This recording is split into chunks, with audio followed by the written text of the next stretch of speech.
Welcome to Breaking Business. Today I'm joined again with Michael Worthington. Welcome, Michael. How are you, Jacqueline? I'm excellent. Busy week? Busy week? Busy week at Breaking Business? Well, that was more of a question. Busy week at 101 Media. We always have busy weeks. Oh, yes. We've been very busy. We've been off doing some country filming for a new show coming up. Then I'll put a plug on your show. Oh, be my guest, yes. Called the Aussie Outback Show. Oh, neat. What's all Real that about? stories about real people, real places, and their real adventures in Australia. Cool. Yes. Tourists or just people who already live here? Oh, no, for worldwide TV. Nice. Yes. See, it's always exciting with new opportunities. I know. And the thing, Breaking Business last week has just gone bonkers. It's Wow. been really. We've actually, we were talking the end of last week about the upcoming. Quick, we'll plug it now. Yes. The upcoming February masterminds. Yes. How many people are we having on this mastermind? I've got 2 or 3. Oh, Oh. I see. Well, you know how we were thinking about sort of that 8 to 10? Yeah. We might need to discuss about maybe 15 to 20, but I think it's too many because we've got 6 people now, another 6 from our side, just the conversations that we've been having this week, who've gone, yeah, we'll be in that. Wow. And you know what the funny thing is? Yep. Not one person has said how much. Won't they get a surprise? Well, they will. But the thing is, I guess that's what we're talking about. Yes. About offering that valuable content. And I think that's the thing, because when they come, I mean, we're just going to cover basic costs, but it's about the profits come from the knowledge you gain from being in there. Yeah. And building the community, being part of something else, rather than sitting, as so often is the case, I'm all by myself, who do I talk to? I know. It's just a very that's one of the biggest challenges I find running small businesses is the isolation. I think it is. And when you're by yourself, you get stuff. You're either producing the content or the products or the service you've got to give to people, and then someone says, well, you're not telling anyone about it. And you say, well, I haven't got time to tell anybody about it. I'm the best kept secret out. Absolutely. And we do ridiculous things, I think, really irrational things in that whole process when we're designing new products and we're doing everything else, which coincidentally is today's topic. Oh, what's today's topic? Today, someone off play school, hey, what is today's topic? We're talking about the irresistible pull of irrational behaviour. Ooh, irresistible pull of irrational behaviour. Not that anybody, of course, as a small business owner, would be irrational, even slightly. Not We're at all very organised. We make sensible decisions. We gather our data. We analyse it. We make an informed decision, and we move forward. Oh. No. Okay, so I'm going to start with telling you a story. No. Oh, right, okay. I haven't memorised the story, so apologies for the video, but it goes like this. The passengers aboard KLM flight 4805 didn't know it, but they were in the hands of one of the most experienced and accomplished pilots in the world, which is always good if you're going to get on an aeroplane. Yeah, not bad. So, Captain Jacob Van Zanten didn't just have the knack of flying. His attention to detail, methodical approach, and spotless record made him the natural choice to head KLM's safety program. Wow. It was no surprise then that the airline was keen to show him off. One of the magazine ads had featured the smiling captain, captured it all. KLM, founded from the people that made punctuality possible. Now, there's no pressure there at all, is there?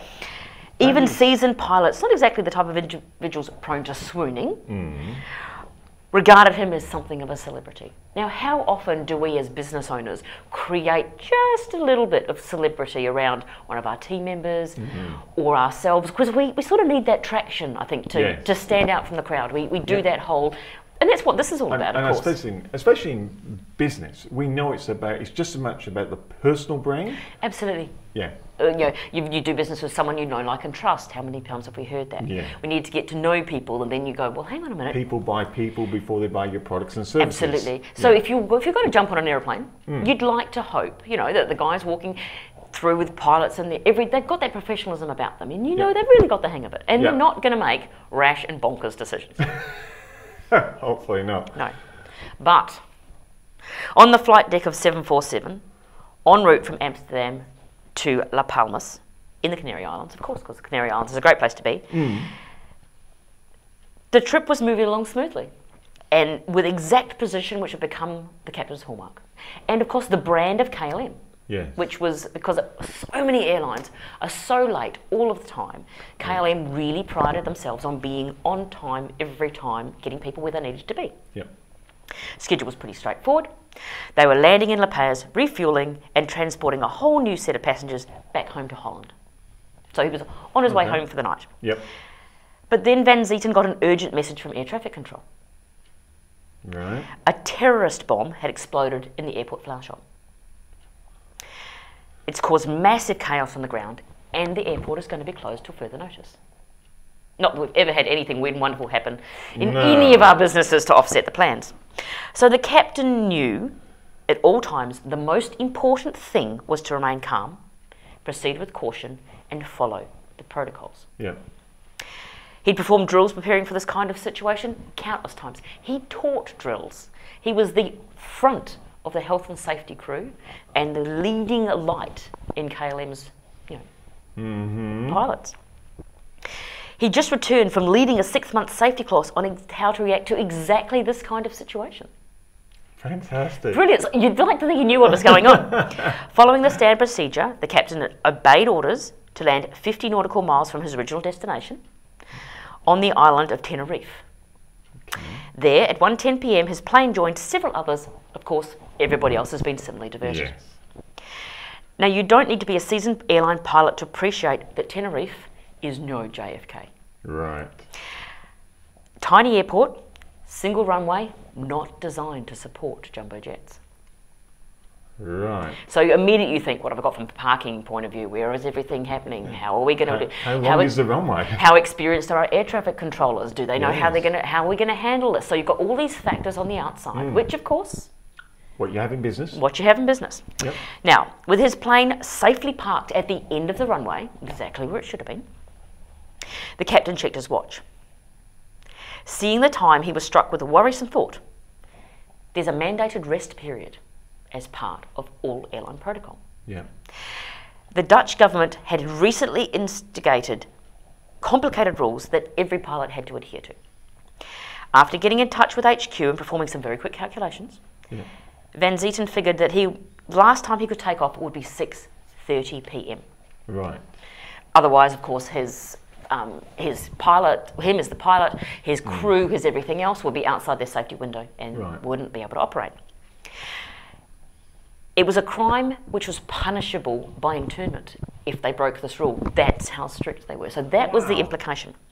Taking the rest period would open its own problems, just like our truck drivers pulling across here days. Yes.